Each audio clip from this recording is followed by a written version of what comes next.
खबरें जो आपको सीधे जोड़ती हैं हमसे, जिनका आपकी जिंदगी पर होता है सीधा असर। आपके जरूरत की खबर। नमस्कार, आप देख रहे हैं मध्य प्रदेश हलचल न्यूज और मैं हूं आपके साथ मानवी ठाकुर। शुरुआत करते हैं आज की खास खबरों के साथ। जिले में रेत के दाम आसमान छू रहे हैं। जहां रेत की सरकारी रॉयल्टी मात्र 3,000 रुपये है, वहीं ठेकेदार इसे 4,000 से 5,000 रुपये में बेचकर जनता की जेब पर डाका डाल रहे हैं। इस मनमानी के खिलाफ जिला पंचायत सदस्य प्रतिनिधि मुकेश माहुल्ले ने प्रेस वार्ता कर कड़ा विरोध जताया है। उन्होंने आरोप लगाया कि रेत ठेकेदार खुलेआम लूट मचा रहे हैं और प्रशासन मौन है। माहुल्ले ने कहा, मोहन सरकार किसानों को 3,100 रुपये का समर्थन मूल्य तो दे रही है, लेकिन असमय बारिश से बर्बाद फसल का अब तक कोई मुआवजा नहीं दिया गया है। भैया, मैं आज कुछ जनता के हित के मुद्दे हैं, उस हित के मुद्दे के संबंध में प्रेस कॉन्फ्रेंस रखा हुआ है, जिसमें हम शासन, प्रशासन और मध्य प्रदेश सरकार से जो मांग रखेंगे, मैं मीडिया के माध्यम से वो सब बातों को प्रशासन के पास और सरकार के पास पहुंचाना चाहता हूं। मैं विषय बताता हूं। प्रमुख विषय है हमारे बालाघाट में जो रेत का मुद्दा है, अवैध खनन और रेत का जो भारी रेट है वर्तमान में बालाघाट जिले में, उसका मुद्दा है। दूसरा मुद्दा है धान का, जो प्रकृति से असमय बारिश होकर के जो बीज खराब हो गया है, धान खराब हो गई है, उसके संबंध में। और तीसरा मुद्दा है जो मध्य प्रदेश सरकार 3100 का रेट तो नहीं दे रही है, लेकिन मध्य प्रदेश सरकार धान को न खरीद करके FCI को जो ट्रांसफ़र कर दिया खरीदी नीति, उसके तहत हम बात करना चाहते हैं। प्रमुख रूप से मैं मुद्दा लाता हूँ पहले रेत का। रेत के मुद्दे में वर्तमान में बालाघाट जिले में जो समय चल रहा है, आज 3,000 रुपये रेट रॉयल्टी का दर हो गया है। पब्लिक के पास बालाघाट शहर में 4,500 से 5,000 रुपये रेत पहुंच रही है। शहर मुख्यालय में, शहर मुख्यालय से 5-10 किलोमीटर दूर 5,500 में रेत पहुंच रही है। मैं आपको ध्यान आकर्षण करना चाहूँगा भाई साहब, यहाँ से 120 किलोमीटर दूर बंडोल है। 100 फीट अंदर गहराई से पत्थर निकलने के बाद, क्रेशर में पिसने के बाद, 120 किलोमीटर का भाड़ा लगने के बाद 3,500 और 4,000 रुपये ट्राली में गिट्टी हमको बालाघाट में अवेलेबल हो जाती है। और उसके पश्चात यहाँ बालाघाट में, जो बालाघाट नदियों से भरा पूरा हर तरफ रेत है, रेत होने के बावजूद यहाँ 3,000 RT 4,500 की रेत पहुँचेगी। जो प्रमुख रूप से प्रधानमंत्री आवास बना रहे हैं, सरपंच लोग जो रोड बना रहे हैं, नाली बना रहे हैं पंचायतों का, उसके अलावा जो ठेकेदार हैं जो कंस्ट्रक्शन कर रहे हैं, जो मध्यम वर्गीय परिवार, गरीब परिवार जो अपना मकान आसियाना बनाना चाहता है, क्या वो लूटना चाहता है?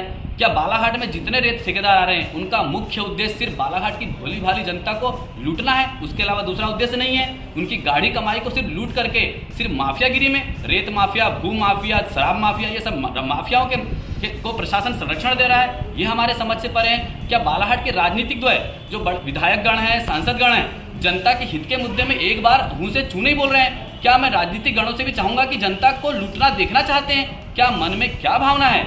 जो जल संरक्षण की बात करती है भाजपा सरकार, जो प्रशासन जल संरक्षण की बात करता है, आपने पिछले 2-3 वर्षों में देखा होगा बालाघाट में गर्मी के 3 माह भारी बारिश में पानी का किल्लत रहती है। वो उसका मुख्य कारण सिर्फ और सिर्फ नदियों को छलनी करना है। और अवैध खनन की बात करूं तो अवैध खनन कोई ट्रैक्टर वाला नहीं करता भाई साहब। अवैध खनन केवल मात्र जिसको रेत का ठेका मिला है, बालाघाट जिले में मिलता है, वही अवैध खनन कराता है, वही टोकन देता है, और वही जो उसको पैसे नहीं दे पाता उसको अवैध खनन पकड़ा देता है। तो अवैध खनन करता कोई दूसरा नहीं है, सिर्फ और सिर्फ ठेकेदार है। इन सब चीज़ों की इतने बार पहले भी कोशिश हुई, लेकिन किसी भी प्रकार से शासन प्रशासन मुख दर्शक बना हुआ है। हम प्रशासन से मांग करते हैं, अगर हमारे कलेक्टर महोदय, SP महोदय सच में जनता की भलाई करना चाहते हैं, सच में लोगों की जान बनाना चाहते हैं, तो हेलमेट से नहीं, उसके अलावा ये भी लूटने का एक तरीका है। जो रेत ठेकेदार लूट रहे हैं जनता को, इसके खिलाफ भी प्रशासन को सख्त रवैया अपनाना चाहिए। गिट्टी में भी वही राजस्व सरकार को जाता है जो रेत में जाता है, ये गौण खनिज कहलाता है। लेकिन जब वही गौण खनिज का रॉयल्टी सरकार को जाती है, तो इसका और उसका रेट में इतना अंतर क्यों? प्रशासन को इस ओर ध्यान आकर्षण करना चाहिए। हम विधायक द्वय से और प्रशासन से, मुख्यमंत्री से इस संबंध में मांग रखेंगे, लेटर दे रहे हैं मीडिया के माध्यम से। बहुत और भी भारी विषय हैं, हम बताना चाहते हैं भी, ये सब विस्तार से चल रहा है। प्रशासन को जो रॉयल्टी दर है 450 रुपये 128 रुपये क्यूबिक मीटर, एक ट्राली में 3 क्यूबिक मीटर यानी 400 रुपये लगभग रॉयल्टी बनती है, जो शासन को जाती है।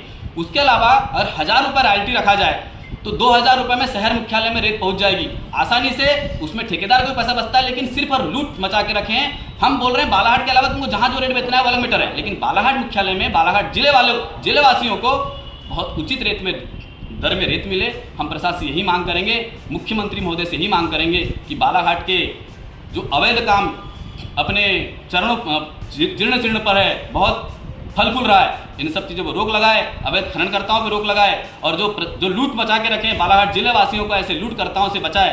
हम यही प्रशासन से मांग करेंगे। इसके अलावा दूसरा मुद्दा गरीब है और मध्यम वर्गीय परिवार है, अपना जिंदगी भर की पूंजी लगा करके मकान बनाना चाहता है। वो अपना मकान बनाने को आज डर रहा है। दिवाली खत्म हो गई और अब वो मकान बनाने आसाना बनाने पर कतरा रहा है कि इतने लोहा 4800 रुपये प्रति क्विंटल है और बालाघाट में रेत 5000 रुपये प्रति ट्राली। सोचो आप, इन सब चीज़ों पर गहन मंथन का विषय है। और उसके अलावा जो रेत ठेकेदार है, मेरे ख्याल से बालाघाट की पुलिस बहुत अच्छी है, जो पुलिस पब्लिक को सपोर्ट करती है वो अच्छा बुरा समझती है, लेकिन मेरे ख्याल से रेत ठेकेदार को जो गुंडे लड़के हैं, उन्होंने अपनी कंपनी के नाम पे जो लड़के रखे हुए हैं वो अवैध खनन कराते हैं। और उसके अलावा जो पंचायतों के किनारे नदी नाले होते हैं, जो सरकारी काम चलते हैं, उसमें अगर सरपंचों को कुछ काम के लिए रोड बनाने के लिए या पंचायत में गड्ढे होते हैं उसको भरने के लिए छोटे छोटे गिट्टी मुरुकी होती है कि प्रशासन को वो एक फोन करते तो प्रशासन पूरी की पूरी टीम उस व्यक्ति के खिलाफ आ जाता है कि वो भारत और पाकिस्तान का वो आतंकवादी होगा जो उस गाँव में छिपा होगा, उसको पकड़ने के लिए पूरी टीम, पुलिस टीम और वो अवैध पता नहीं उसने क्या चोरी कर लिया होगा, इस तरीके से उसको दंडित किया जाता है। तो मैं प्रशासन से ये भी मांग करूंगा कि अवैध गुंडे जो चल रहे हैं, ऐसे किसी भी प्रकार का अगर शासन प्रशासन इन पर रोक करे तो ठीक है, लेकिन ये क्या है गुंडागर्दी कि रेत खनन कराना चाह रहे हो, प्रशासन क्या कराना चाह रही है, क्या पब्लिक को परेशान करना चाह रही है। अगला इन सब चीज़ों के अलावा और में रोड नाली निर्माण कार्य, उनका भी एक एसआर बनता है। एसआर बनने के बाद उनको एक तय राशि दी जाती है सरकार के द्वारा। उस तय राशि के अलावा जब इतना रेत हो जाएगा तो शासन प्रशासन से बहुत परेशान है। हमारे सरपंचगण एक तो 2-3 माह से इंजीनियरों की हड़ताल चल रही है। हड़ताल के अलावा अब निर्माण की बारी आ गई है, तो निर्माण में इतनी महंगी रेत खरीदेंगे तो कैसे अपना काम चला पाएंगे। उनके ऊपर जब रिकवरी आ जाएगी तो वो प्रशासन उन पर कार्रवाई करेगा। सरपंचगण बहुत परेशान है।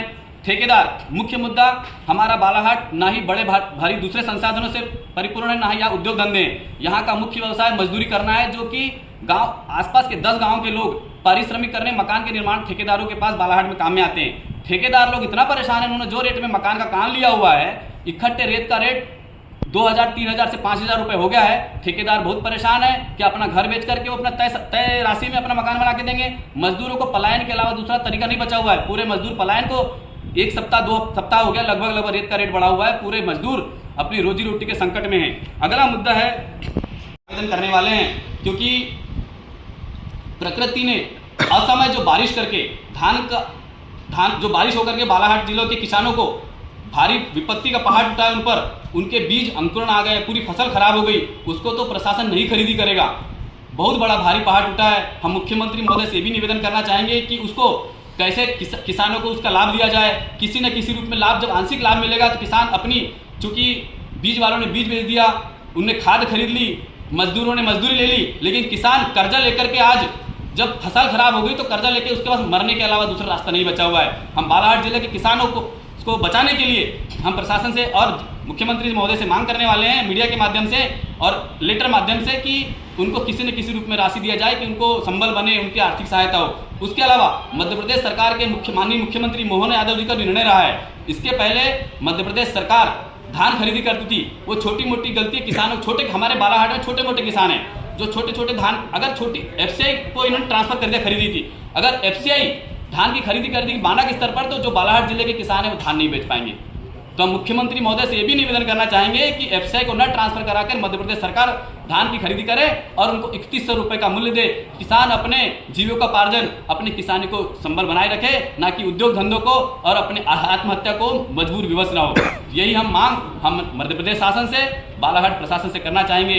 और मुझे विश्वास है कलेक्टर महोदय इसमें विशेष ध्यान देकर के एसपी महोदय जिन्होंने जो हेलमेट अभियान रखा है, हेलमेट अभियान में एसपी महोदय की बहुत अच्छी चर्चा रही है कि हमारे एसपी महोदय बहुत अच्छे हैं। मैं चाहूंगा कि बालाघाट जिले में अवैध खनन हो रहा है और जो गुंडागर्दी चल रही है उसके खिलाफ भी एसपी महोदय सख्त निर्णय लेकर के सख्त कदम उठाएंगे और बालाघाट जिले में जो माफियागिरी चल रही है उस माफिया के खिलाफ शीघ्र निर्णय लेंगे। मैं ऐसी जिला प्रशासन से मांग करता हूँ।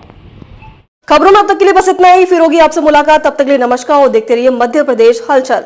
ऐसे ही लेटेस्ट अपडेट पाने के लिए हमारे चैनल को सब्सक्राइब करें और तुरंत नोटिफिकेशन पाने के लिए बेल आइकन प्रेस करना ना भूलें। यदि आप हमें फेसबुक या इंस्टाग्राम के माध्यम से देख रहे हैं तो हमारे पेज को फॉलो जरूर करें। धन्यवाद।